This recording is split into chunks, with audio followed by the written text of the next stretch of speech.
Hello दोस्तों and welcome to Java simplified with Gaurav. Real life में एक ही काम बार बार करना पड़े तो कितना बोरिंग और टीडियस होने लगता है। जैसे कि बचपन में मुझे एक बार पनिशमेंट मिली थी कि I will improve my hand writing लिखना था 500 बार। तो सोचिए क्या हाल हुआ होगा। वैसे ही प्रोग्रामिंग में अगर एक सेट ऑफ स्टेटमेंट्स को कई बार लिखना पड़े तो कैसा लगेगा। बहुत ही बोरिंग ना। इसी वजह से जावा ने हमको दिए हैं इटरेटिव स्टेटमेंट्स या इटरेटिव कंस्ट्रक्ट्स, जिनकी मदद से हम एक ही काम को बार बार आसानी से कर सकते हैं। इन्हीं इटरेटिव कंस्ट्रक्ट्स को हम जावा में लूप्स भी बोलते हैं। ये पर्टिकुलर वीडियो हमको जावा में यूज़ होने वाले इटरेटिव कंस्ट्रक्ट्स के बारे में बताएगा। तो आइए इटरेटिव कंस्ट्रक्ट्स के बारे में जानने से पहले ये देखते हैं कि इस वीडियो में हम क्या क्या कवर करने जा रहे हैं। सबसे पहले हम बात करेंगे एंट्री और एग्जिट कंट्रोल लूप्स के बारे में। इसके बाद हम आगे बढ़ेंगे और हम पढ़ेंगे कि जावा में कौन कौन से लूप्स या इटरेटिव कंस्ट्रक्ट यूज़ होते हैं। उनमें से सबसे पहला है फॉर, उसके बाद है वाइल और तीसरा है डू वाइल लूप। इस वीडियो में एक्सप्लेनेशन के साथ साथ इनका सिंटैक्स और कुछ एग्जाम्पल्स की मदद से हम हमारा डिस्कशन करेंगे। तो आइए अब सबसे पहले ये जानते हैं कि आखिर इटरेटिव कंस्ट्रक्ट्स होते क्या हैं। जैसे कि मैंने बताया, इटरेटिव कंस्ट्रक्ट्स को लूप्स भी बोलते हैं। इटरेटिव कंस्ट्रक्ट्स जावा में एक ब्लॉक ऑफ कोड या सेट ऑफ स्टेटमेंट्स को रिपीटेडली एग्जीक्यूट करने के काम आता है जब तक कि कोई कंडीशन ट्रू बनी हुई है या फॉल्स नहीं हो जाती।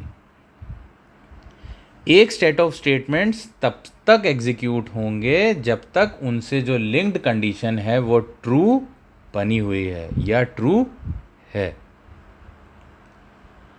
इटरेटिव कंस्ट्रक्ट्स की मदद से हम रिडंडेंसी रिड्यूस कर सकते हैं और कोड को सिंप्लीफाई कर सकते हैं। इसका एग्जाम्पल एक ये है कि मान लीजिए हमको हेलो वर्ल्ड प्रिंट कराना है 10 बार। तो इसका तरीका पहला तो ये है कि हम 10 SOP-LN के या प्रिंट LN के स्टेटमेंट्स लिखें और 10 में प्रिंट कराएं हेलो वर्ल्ड, या लूप की मदद से हम एक ही स्टेटमेंट में ये 10 बार प्रिंट करा सकते हैं। अब ये सब चीज़ें हम इसी वीडियो में आगे सीखेंगे। तो सबसे पहले बात करेंगे हम एंट्री कंट्रोल लूप्स और एग्जिट कंट्रोल लूप्स के बारे में। जैसे कि मैंने बताया कि लूप्स हमारे कंडीशन के बेसिस पे एग्जीक्यूट करते हैं। तो जिन भी लूप्स में कंडीशन एंट्री पे ही चेक हो जाएगी, मतलब स्टेटमेंट्स के एग्जीक्यूशन के पहले ही कंडीशन टेस्ट हो जाएगी, उसको हम बोलेंगे एंट्री कंट्रोल लूप्स। और जिसमें एक बार स्टेटमेंट एग्जीक्यूट तो कम से कम होगा और उसके बाद कंडीशन चेक होगी, उसको हम बोलेंगे एग्जिट कंट्रोल लूप। अब 3 तरीके के लूप्स हैं, फॉर, वाइल और डू वाइल। इसमें से फॉर और वाइल हमारा एंट्री है और डू वाइल हमारा एग्जिट कंट्रोल लूप है। थोड़ा सा और आगे चलते हैं और इनकी थोड़ा सा और डेप्थ में चीज़ें देखते हैं।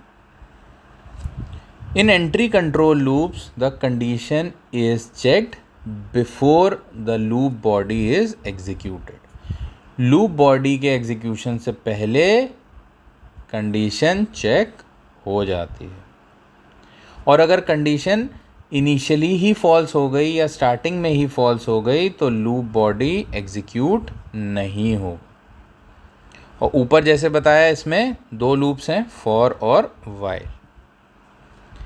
इसके बाद आता है हमारा exit control loop. Condition is checked after the loop body has executed. इसका मतलब ये है कि चाहे कंडीशन ट्रू हो या फॉल्स हो, loop body at least once execute होगी। इसका एग्जाम्पल हमारा डू वाइल लूप है। तो आइए अब अपना डिस्कशन हम ले चलते हैं हमारे सबसे पहले लूप के बारे में, जो कि है फॉर लूप। इसका सिंटैक्स देखते हैं। फॉर कीवर्ड यूज़ किया, उसके बाद ब्रैकेट्स ओपन, इसके अंदर इनिशियलाइजेशन, फिर कंडीशन और फिर अपडेशन। कर्ली ब्रेसेस ओपन किए, बॉडी ऑफ लूप या इसके अंदर जो भी स्टेटमेंट्स हमको मेंशन करने हैं जो कि रिपीटेडली एग्जीक्यूट होंगे। बॉडी ऑफ लूप लिखने के बाद ब्रेसेस क्लोज्ड। इसका थोड़ा सा एक्सप्लेनेशन देखते हैं। फॉर लूप में एक वेरिएबल लेंगे, उसको इनिशियलाइज करेंगे या उसमें कुछ इनिशियल वैल्यू डाल देंगे, एक कंडीशन चेक करेंगे और जितनी बार लूप एग्जीक्यूट हो रहा है हर बार वेरिएबल की वैल्यू अपडेट कर देंगे। लूप उतनी बार चलेगा जब तक कि कंडीशन ट्रू बनी हुई है। तो आइए एक एग्जाम्पल देखते हैं जिसकी मदद से और बेहतर समझ में आएंगी चीज़ें हमको। फॉर लिखा, ब्रैकेट्स ओपन किए, इंट आई इक्वल टू 0। ये हो गया हमारा इनिशियलाइजेशन।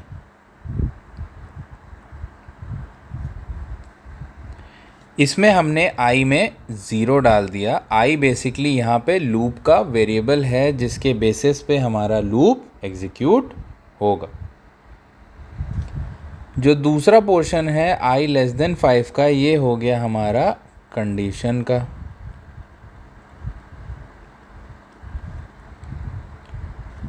ये लूप तब तक चलेगा जब तक आई की वैल्यू 5 से कम रहेगी।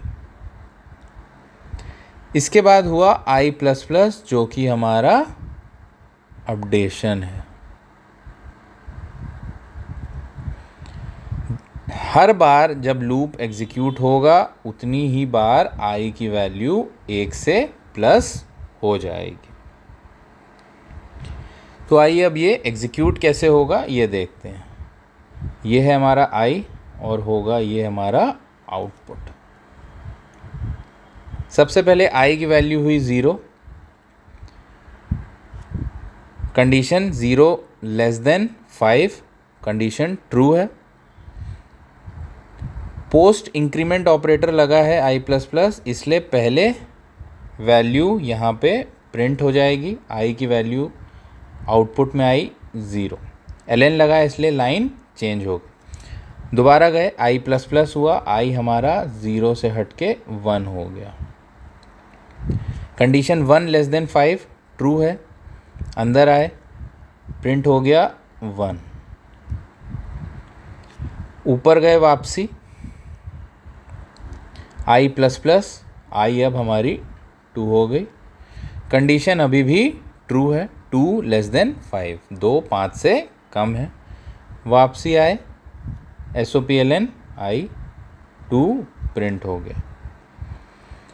अब अगले पे इटरेशन पे 3 पे कंडीशन अभी भी ट्रू है, यहाँ पे 3 प्रिंट हुआ। अगली इटरेशन पे 4 हुआ, 4 प्रिंट हो गया एज इट इज़। अब नेक्स्ट इटरेशन पे जब जाएंगे तो आई हो गया हमारा 5, कंडीशन हो गई false, 5 less than 5 condition false. तो कंडीशन जैसे ही फॉल्स होगी वैसे ही अब लूप बॉडी में हम एंटर नहीं करेंगे और फॉर से आ जाएंगे बाहर। तो बेसिकली ये जो एक छोटा सा कोड था ये हमको 0 से लेके 4 तक के नंबर्स प्रिंट करा रहा था अलग अलग लाइन। तो इस पर्टिकुलर पोर्शन में हमने फॉर लूप देखा, उसका सिंटैक्स देखा और एक छोटे से कोड से ये देखने की कोशिश की या समझने की कोशिश की कि आखिर फॉर लूप ऑपरेट कैसे करता है। फॉर लूप की एक ये खासियत है कि इसमें इनिशियलाइजेशन, टेस्ट कंडीशन और अपडेशन तीनों एक ही जगह मेंशन हो जाती हैं। तो कुछ types of program for loop से करने में ज़्यादा आसानी रहती है। अब आगे चलेंगे और अब देखेंगे हमारा वाइल लूप। इसके सिंटैक्स में वाइल मेंशन करेंगे, आगे कंडीशन मेंशन करेंगे जिसके बेसिस पे हमारा लूप ऑपरेट करेगा। कर्ली ब्रेसेस ओपन किए, बॉडी ऑफ लूप लिखी या जो स्टेटमेंट्स हमको एग्जीक्यूट करने हैं वो लिखे। उसके बाद हमने कर्ली ब्रेसेस क्लोज कर दिए। वाइल हमारा एक एंट्री कंट्रोल लूप है, इसलिए कंडीशन चेक होती है बिफोर ईच इटरेशन और जब तक कंडीशन ट्रू रहेगी तब तक वो ब्लॉक ऑफ कोड एग्जीक्यूट करता रहेगा। एग्जाम्पल देखते हैं और बेहतर समझ में आएगा। एक लूप वेरिएबल लिया i जिसमें हमने डाला 0। वाइल के आगे जैसे कि सिंटैक्स में देखा था उसका condition i less than 5। Curly braces open किए, लूप बॉडी में आए system.out.println i और फिर i प्लस। तो बेसिकली यहाँ पे हुआ क्या, ये इनिशियलाइजेशन हो गया हमारा, ये हो गई कंडीशन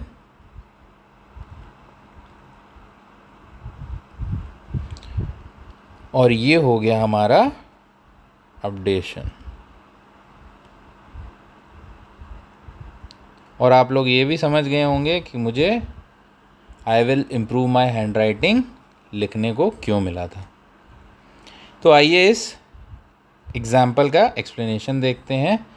ये आप इतना तो समझ ही गए होंगे कि ये लूप 0 to 4 प्रिंट कर रहा है। अब कैसे कर रहा है ये देखते हैं। आई में इनिशियली 0 डाला और आउटपुट देखा। 0 डाला, लूप के अंदर आए, कंडीशन चेक हुई 0 लेस देन 5, कंडीशन ट्रू है। SOPLN आई में प्रिंट हो गया 0। अब i प्लस प्लस, आई हुआ 1, कंडीशन चेक हुई i less than 5, 1 less than 5 true, 1 print हो गया। इसके बाद 2 पे कंडीशन ट्रू है, 2 प्रिंट हुआ। 3 पे कंडीशन ट्रू है, 3 प्रिंट हुआ। 4 पे भी कंडीशन ट्रू है, 4 लेस देन 5 है, आउटपुट हमको 4 मिल गया। इसके बाद जैसे ही वैल्यू i की 5 होगी, 5 पे हमारी वाइल की कंडीशन फॉल्स हो गई और हम लूप से बाहर निकल आए। तो ये था वाइल की फंक्शनिंग। वाइल में बस ये हुआ कि हमारा इनिशियलाइजेशन, कंडीशन और अपडेशन तीनों अलग अलग जगह मेंशन हो गए। अब ये तो बात हो गई हमारी एंट्री कंट्रोल लूप्स की। इसके बाद अब हम बात करेंगे हमारे एग्जिट कंट्रोल लूप की या डू वाइल लूप की। आइए इसका सिंटैक्स देखते हैं। सबसे पहले लिखा डू, जो कि हमारा एक कीवर्ड है। इसके बाद curly braces open, body of loop, curly braces close, while mention किया और वाइल के आगे कंडीशन मेंशन कर दी। ध्यान देने वाली बात यह है कि यहाँ पे सेमीकोलन भी लगेगा, जो कि फॉर और वाइल में नहीं लगा था।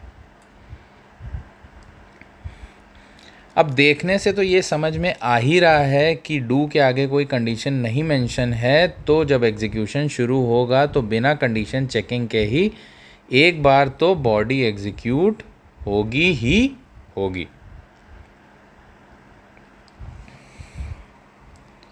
एक्सप्लेनेशन अगर देखें तो ये देखेंगे कि ये जो ब्लॉक ऑफ कोड है या लूप की बॉडी है वो एटलीस्ट वंस तो एग्जीक्यूट होगी बिफोर चेकिंग द कंडीशन। उसके बाद जैसे बाकी लूप्स काम करते हैं कि जब तक कंडीशन ट्रू है तब तक लूप रिपीट होता चलेगा। ऊपर जो प्रोग्राम किया था 0 to 4 प्रिंटिंग का, वही प्रोग्राम हम यहाँ पे भी डू वाइल से करने की कोशिश करेंगे।